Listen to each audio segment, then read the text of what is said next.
Well, here's the toolbox we pulled out of the river over the last week on our travels.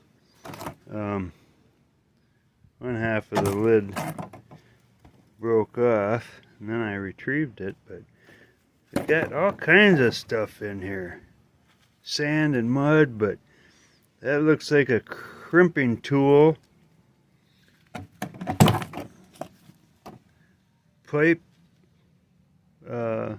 copper tube cutter, screwdriver, pipe. What the hell's in there? Oh, there's a little punch. Some of this stuff we might clean up.